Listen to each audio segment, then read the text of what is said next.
Hi viewers, welcome to our channel. ప్రస్తుతం మనతో పాటు దామ బాలాజీ గారు సీనియర్ జర్నలిస్ట్ ఉన్నారు. వారితో ఒకసారి మాట్లాడదాం. సార్ నమస్కారం. సార్ నమస్తే సార్, మూసీ సుందరీకరణ కార్యక్రమంలో భాగంగా హైదరాబాద్లో ఆ పరివాహక ప్రాంతాల్లో ఉన్న దాదాపు 10,000 ఇండ్లను కూల్చేయడానికి సిద్ధమయ్యారు. సో అక్కడ చాలా వ్యతిరేకత వచ్చింది. దీన్ని బీఆర్ఎస్ అండ్ బీజేపీ వాళ్ళు కూడా వాడేసుకున్నారు. అంటే రాజకీయ లబ్ధి కొరకు వేరే కారణాల వల్ల అక్కడికి వెళ్ళి సందర్శన కూడా చేయడం మనం చూసాము. అసలు మరి హైదరాబాద్ ప్లాన్ ఏంటి? ఇక్కడ మూసీ సుందరీకరణ చేయడం ఏంటి? మరి 10,000 మంది ఇళ్లను ఖాళీ చేస్తే, కూల్చేస్తే వాళ్ళ పరిస్థితి ఏంటి సార్? వీటి గురించి ఏం చెప్తారు? బిగినింగ్లో ఈ హైడ్రా అనేది రేవంత్ రెడ్డిని ఒక హీరోలాగా నిలబెట్టింది. తర్వాత రంగనాథన్ కూడా ఎప్పుడూ లేనంత ఒక పోలీస్ ఆఫీసర్ పేరు ఈ స్థాయిలో మారుమోగడం అనేది మనం ఈ మధ్యకాలంలో ఎప్పుడు చూడలేదు. అలాగా రంగనాథ్ అండ్ రేవంత్ రెడ్డి ఇద్దరు హీరోల్లాగా నిలిచారు. ఎందుకంటే ప్రధానంగా ఇప్పటి వరకు కేసీఆర్ కూడా ధైర్యం చేయని పని రేవంత్ రెడ్డి చేశాడు. ఎన్ కన్వెన్షన్ని కూలగొట్టాడు. అంటే ఒక నాగార్జున లాంటి ఇన్ఫ్లుయెన్షియల్ యాక్టర్ వాళ్ళ ఫ్యామిలీ మనకు తెలుసు. నాగేశ్వరరావు ఫ్యామిలీ అంటే మనకి అతిపెద్ద ఫ్యామిలీల్లో ఫస్ట్ 2 చెప్పాలంటే ఎన్టీఆర్, నందమూరి, అక్కినేని, ఈ 2 కుటుంబాలు.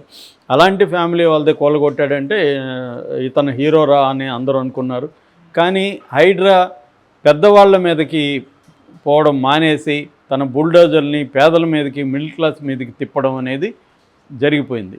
ఆ తర్వాత ఎవరిది పెద్దవాళ్ళది కూలగొట్టలు ఒక 4-5 మాత్రమే జరిగాయి. ప్రో కబడ్డీ వాళ్ళు, తర్వాత పల్లంరాజు వాళ్ళ తమ్ముడు, కొన్ని విల్లాలు ఇలాంటివి చేసిన తర్వాత దాని తర్వాత మాదాపూరు, అమీన్పూరు ఇక్కడ నుంచి middle class and lower middle class poor people మీదకి వెళ్ళిపోయింది.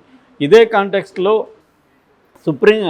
హైకోర్టు కూడా హైడ్రాని తీవ్రంగా తప్పుపట్టింది. ఫస్ట్లో ఏమో హైకోర్టు అసలు హైడ్రాకి చట్టబద్ధత ఉందా లేదా చెప్పండి, ఇప్పటివరకు ఏమేమి చేశారో మాకు లిస్ట్ ఇవ్వండి, ఇవన్నీ అడిగింది.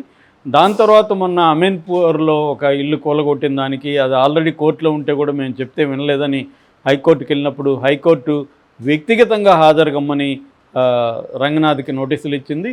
వ్యక్తిగతంగా అంటే కోర్టు కన్నా రావచ్చు, లేదా విర్చువల్గానా కోర్టులో కనిపించాలి. ఈయన వెళ్ళినప్పుడు హైకోర్టు చాలా తీవ్రంగా రంగనాథ్ని, తర్వాత అమీన్పూర్ ఎంఆర్ఓ తహసీల్దార్ ఇద్దరిని కూడా చాలా తీవ్రంగా ప్రశ్నించింది.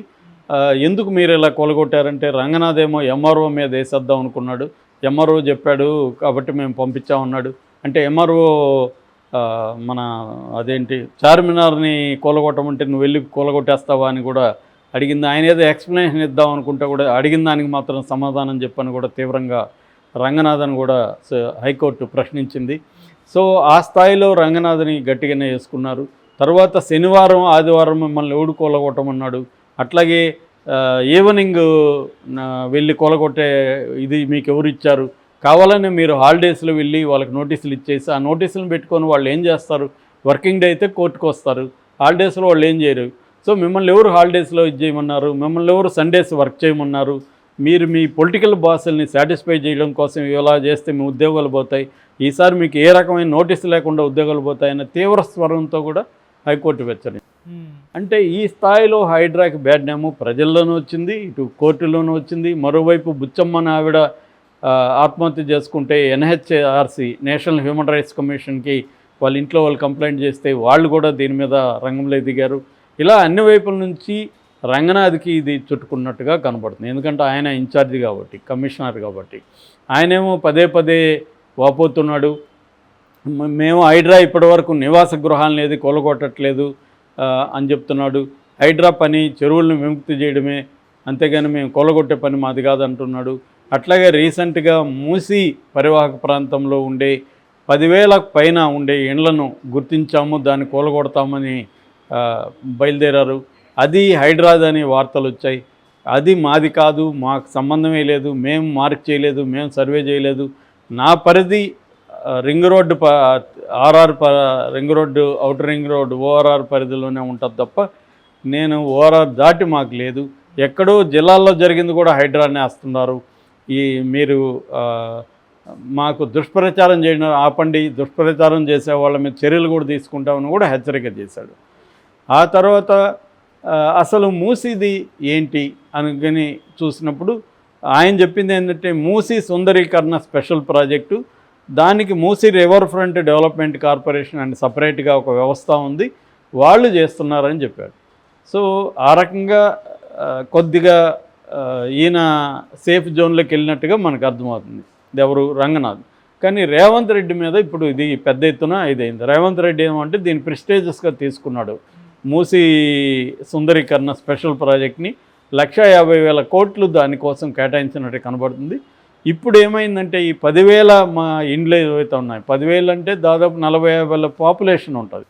అది కూడా ఓల్డ్ సిటీ ఆ ప్రాంతంలో ఉంటుంది. వాళ్ళు కొద్దిగా మిలిటెంట్గా కూడా ఉంటారు. ఓల్డ్ సిటీలో పీపుల్, ముస్లిమ్స్ కావచ్చు, హిందువులు కావచ్చు, కొంచెం యాక్టివ్గా మిలిటెంట్. మామూలుగానే సిటీల్లో ఉండే వాళ్ళకి రూరల్లో ఉండే వాళ్ళు తేడా అంటే సిటీలో కొంత మిలిటెంట్గా చేయగలరు, వాళ్ళకి టెక్నాలజీ అందుబాటులో ఉంటుంది, మీడియా అందుబాటులో ఉంటుంది.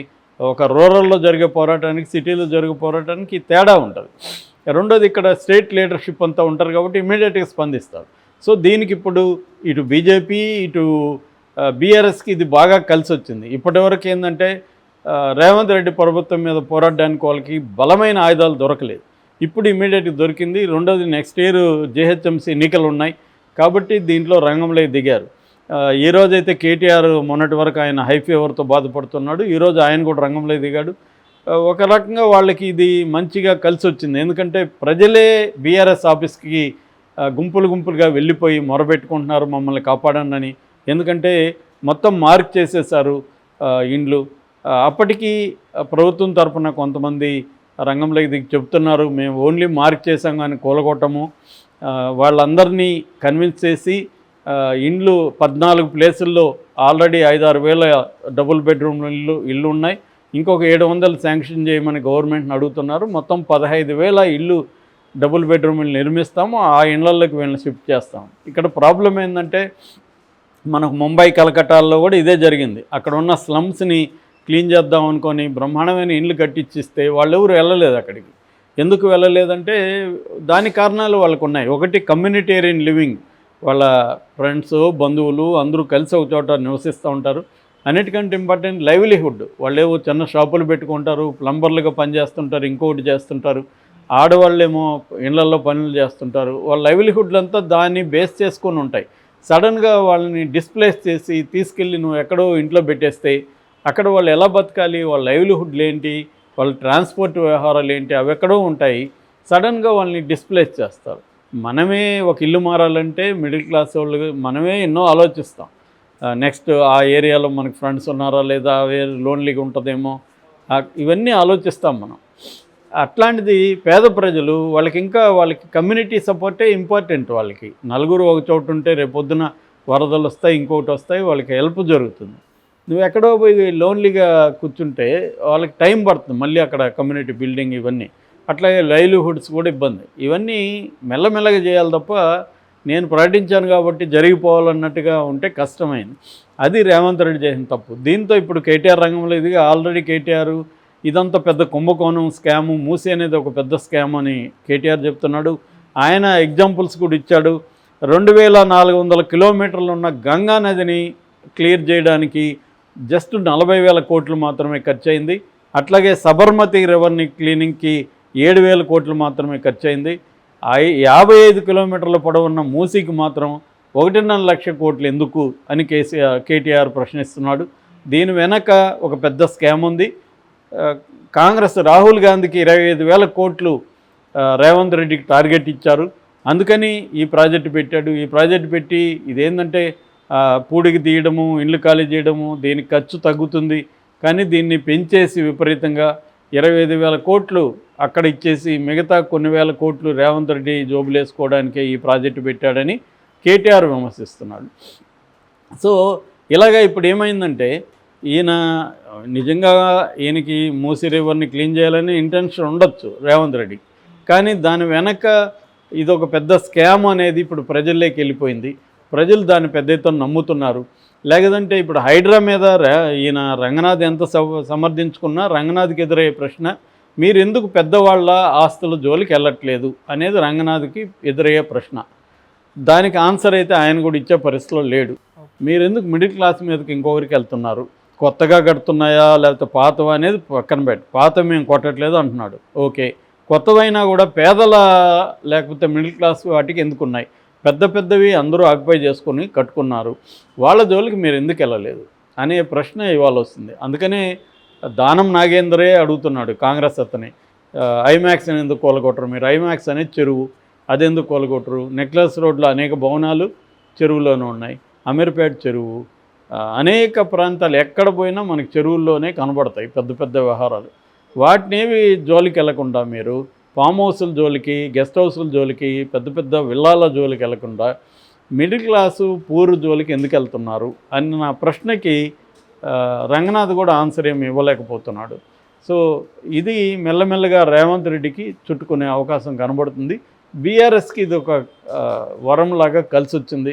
ఎందుకంటే ఇప్పుడు ఈరోజు కూడా తలుపుల మీదంతా గోడల మీదంతా మీరు కేసీఆర్ పేరు రాయండి అని ఒక ఉద్యమానికి పిలిపించాడు కేటీఆర్. సో ప్రజలు ఇప్పుడు ఎక్కడ పోయినా కేసీఆర్ రావాలి, మళ్ళీ మాకు బీఆర్ఎస్ఏ రావాలి, ఇదేం దుర్మార్గం అని రేవంత్ రెడ్డిని భయంకరంగా శాపనార్థాలు పెడుతున్నారు. అవన్నీ విపరీతంగా వైరల్ అయిపోతుంది. దీనంతా బీఆర్ఎస్ఏ చేస్తుందనేది కాంగ్రెస్ ఆరోపిస్తుంది. బీఆర్ఎస్ ఖచ్చితంగా చేస్తుంది రాజకీయంగా, కానీ ప్రజల సమస్య జనైన సమస్య, దాన్ని పరిష్కరించకుండా దుందుడుగ్గా ముందుకెళ్తే మాత్రం కష్టమవుతుంది.